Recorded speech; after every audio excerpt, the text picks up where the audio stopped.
Welcome to Burlap Teachers. Enjoy the video. In this video, I will show how to assemble a nail drill. First, let's identify the essential components you will be working with. You should have the main control box, the handpiece, a power cord, and potentially a foot pedal. Before you begin, take a moment to ensure all these parts are present and appear undamaged. Familiarizing yourself with each piece will make the assembly process much smoother and help you understand its role in the overall operation of your nail drill.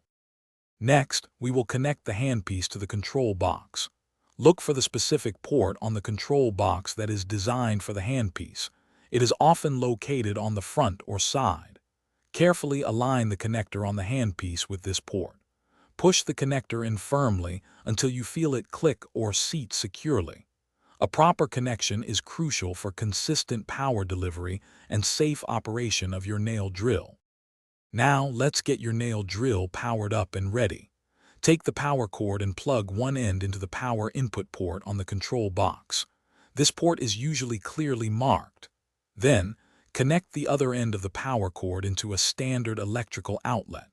If your model includes a foot pedal, locate its dedicated port on the control box and firmly insert the pedal's plug. This allows for hands-free speed control. With everything connected, it is time for the final checks before you begin using your nail drill. Turn on the control box using the power switch. You should see an indicator light illuminate, confirming it has power. Next, test the handpiece by slowly increasing the speed using the dial and observing the bit rotate smoothly.